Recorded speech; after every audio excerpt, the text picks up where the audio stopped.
Nkwanirizaako nnyo gwe munnange akyagyekuumiddeko ensi Buganda anti munnange ensi Buganda kuno kwe kwaffe Kabanda Musoke ow'ennabalanga Bukoba Kyaggwe akaala amatendo nze nkubuuzaako nteera olunaku olwaleero kansuubire nti munnange oli bulungi munnange nga tukyali mu kwejjukanya kw'ebyo ebyaliwo mu kiseera kya Iddi Amin Dada era nga tukwanaganya Iddi Amin Dada ne Buganda we twakoma nga Iddi Amin Dada atuuzizza olukiiko lwa bannaddiini e Kabale okulaba engeri ky'eddiini gye ziyinza okwegattamu kubanga Obote yali ayise mu kituli ekyo ky'eddiini okwawulayawulamu bannayuganda. Munnange Amini yennyamira nnyo okulaba ng'akakiiko akaali kakola ku nsonga z'ekkanisa tekasobola kukkiriziganya kw'ebyo ebyali bireeseewo okukuubagana wakati wa Buganda ne Province of COU, Rwanda, Burundi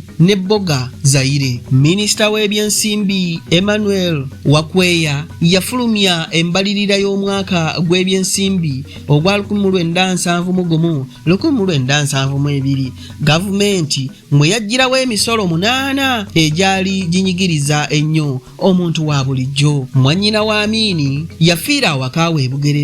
Amawulire gano Amini gaamusanga Teeso ku mirimu emitongole. Akisu yaziikibwa mu Arua nga 22 omwezi gw'omukaaga 1971 ng'ennaku z'omwezi 27 omwezi gwa mukaaga 1971 Ben Kiwanuka yalayizibwa mu kifo ky'omulamuzi omukulu oluvannyuma lwa Amini okumugonnomolako obukulu obwo ng'omulamuzi munnayuganda asoose okudda mu kifo kya Justice DJ Sheridan eyali awummudde. Ben yakola akabaga ak'okwebaza n'okwekulisa nga 28 ogw'omukaaga mu mwaka gwa 1971 mu makaage erubaga era Amini teyalutumira mwana. Munnange ng'ennaku z'omwezi 22 omwezi gwa musanvu 1971 Amini yalangirira nga Kampala bwe yali eyawuddwa ku Buganda region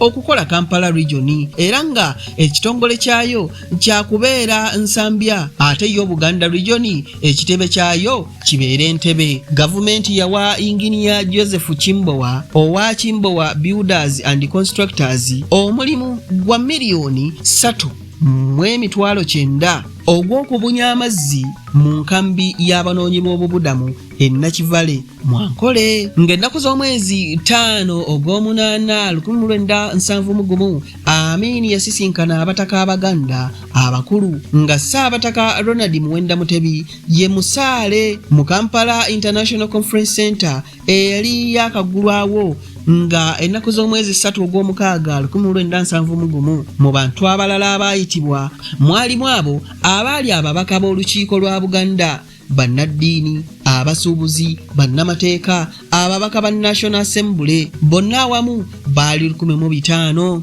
Ensonga enkulu ez'okuteesaako zaali okutumbula ebyobulimi, ebyenfuna n'ebyokwerinda. Amini yagamba nti etteeka lya 1928 lyali kisaana okulongoosebwamu okusobozesa omusenze n'ennannyini ttaka okubeera obulungi. Yakikkaatiriza nti gavumenti ye yali tegenda kuggyako bantu ttaka lyabwe. Amini bwe yamala okwogera eyaliko Katikkiro ow'ekitiibwa Paul Neil Kavuma kwe kusaba nabo babeeko kye boogerako era Amini n'abakkiriza. Ow'ekitiibwa Kavuma yasaba Amini akkirize Obwakabaka buddewo mu Buganda ne mu bitundu ebirala gye bwali singa abantu baayo bakyagala. Omutaka omulala yasaba Amini akkirize Omulangira Ronald Muwenda Mutebi ayitibwe Ssaabataka n'enju eyali ey'Obote e Kololo eweebwa Omulangira Ronald Muwenda Mutebi oluvannyuma lwa Obote okwonoona olubiri lw'Emmengo. Omutaka omulala yasaba Bulange eddizibwe Buganda. Musajja mukulu Walakira yasaba ebbeeyi y'emmwanyi erinnyisibwe etuuke ku siringi 1 ate ya ppamba etuuke ku siringi 2 buli kiro. Ku nsonga ez'Obwakabaka Amini yaddamu nti Kabaka yekka ne UPC be baaleeta omuteeru bwe beesitula mu mwaka gwa 1961 ne bagenda ebamunaanika ne balimba Sir Edward Luwangula Muteesa okukkiriza okuwa UPC ababaka ba Buganda 21 Obote asobole okuwangula DP. Amini kwe kukyukira Ignatius Musaazi n'amuwemukira ng'amugamba nti olw'okukyukakyuka kwammwe Abaganda gwe watandika UNC kyokka n'okivaamu n'okirekera Obote eyakifuula UPC era olwo n'avuluga ebintu. Amawulire ga munno owanga 3 ogw'omunaana 1971 gaali gafulumizza eggulire ligambanga Ssaabalangira Paulo Lukongwa bwe yali akakasizza nti Omulangira Ronald Mutebi ye Ssaabataka. Amini ku ky'okuzzaawo Obwakabaka yagamba kakigire nga kirinda kubanga kyali nsonga ya byabufuzi ate ng'amagye gaali gayimirizza ebyobufuzi okutuusa nga gamaze okukola ku nsonga 18 zegawa okujjako gavumenti y'Obote. Omukiise omu yali asabye Amini akkirize ababaka b'olukiiko lwa Buganda balondebwe butereevu abantu ekyamini yakikkiriza. NUSU ku Bwakabaka abavuka b'ekibiina Obote kiyatandikawo ekya NUSU oba mu bufunze nusu olwawulira okusaba kw'abataka okw'okuzzaawo Obwakabaka ne bawandiikira Omulangira Ronald Muwenda Mutebi ave ku by'okulowooza kukuzzaawo Obwakabaka. Mbweyo yali nkola nkadde ezza ensi yaffe emabega. Tebaakomaawo baagamba Omulangira mbu abo abamuli ku lusegere baali banoonya buwagizi mu byabufuzi. Abayeekera b'Obote nabo baagulirira abanene mu gavumenti ne mu bantu basobole okuwakanya ekyokuzzaawo Obwakabaka nga bayita mu kuwandiika mu mpapula z'amawulire. Enjawukana mu balangira pokopoko mu bitundu ebiri wabweru wa Buganda okusobola okunafuya Amini ku ky'okuzzaawo Obwakabaka. Mu mwezi gw'Omwenda omwaka 1971 seminare y'e Bukalasa yajaguza emyaka 75 era Amini yayitibwa ng'omugenyi omukulu ow'olunaku olwo. Mu kwogera kwe Amini yagamba nga bwe yali akwasizza Ben Kiwanuka abaana be 4 basobole okusoma obusaaseredooti. Ben ensonga yagikwasa abakulu b'ekereziya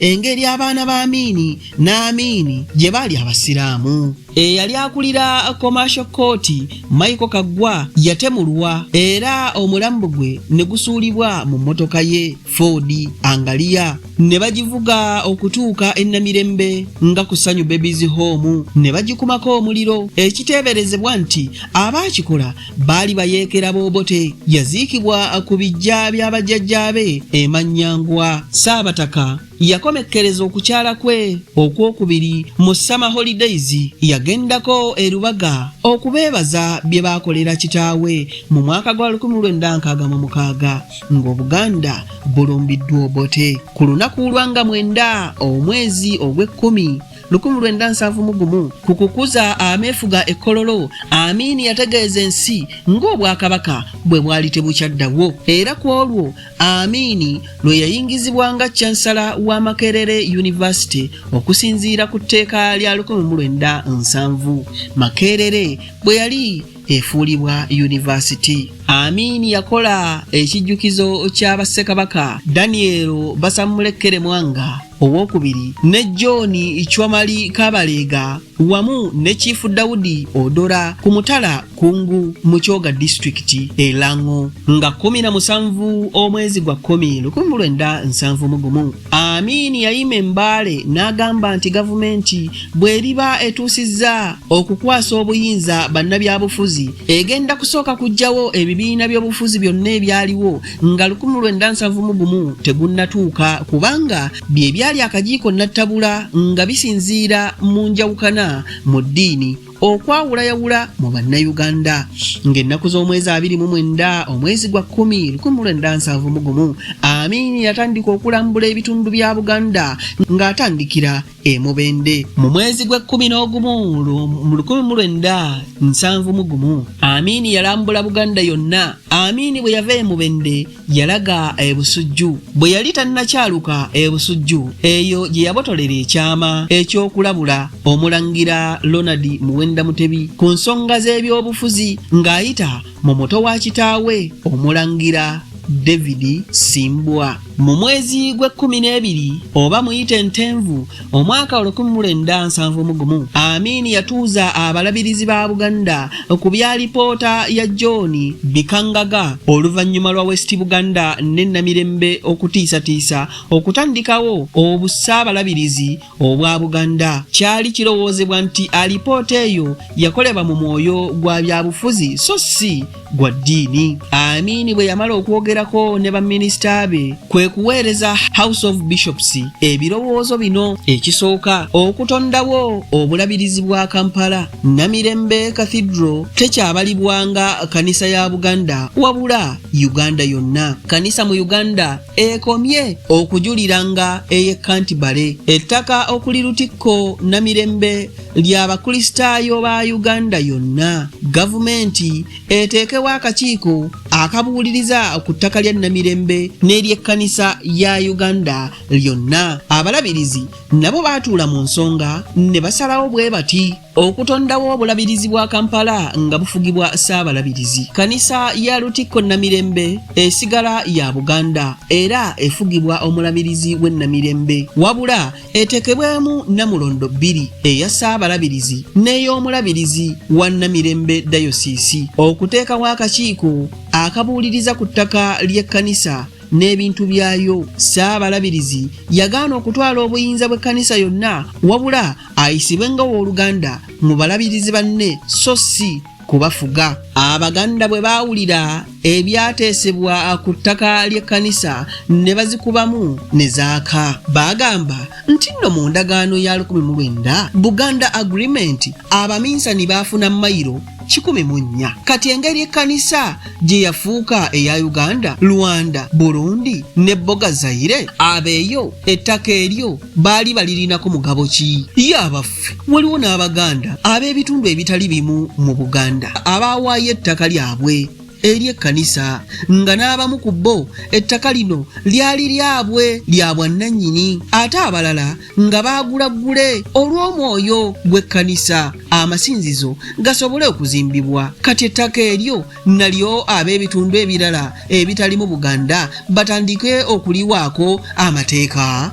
Omulabirizi Dastan Nsubuga yasaba Abaganda bagumiikirize akakiiko kasalidana nga bwe baali bamuyita Abaganda muyite Justice Sheldon kamale okutunula mu nsonga ezo. Abaganda abaali basoma mu Australia bategeka okusabira omwoyo gwa Sir Edward Frederick Lwangula Muteesa nga bajjukira emyaka 2 bukyajja omukono mu ngabo. Emisango 17 gavumenti ya UPC gye yali etadde ku Ben Kiwanuka, Paul Semwogerere n'abaddipi abalala mu 1969 jaggalwawo. Obote yayima e Tanzania n'asaba Abaganda bamwegatteko mu kulwanyisa gavumenti ya Amini. Ebyo byafulumira mu lupapula lw'amawulire olwayitibwanga Taifa Empya olwanga 28 omwezi gwe 12 1971. Alipoota ku by'okubba ssente ezatundibwa mu masanga ne zaabu ebya Congo yafuluma ng'eteereddwako omukono gwa Lieutenant Colonel Obitre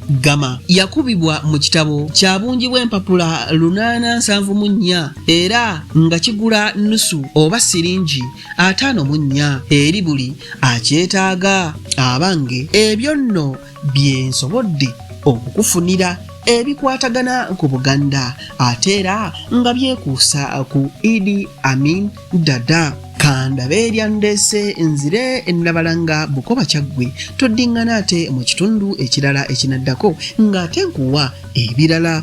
Ayi Katonda okuuma Namulondo.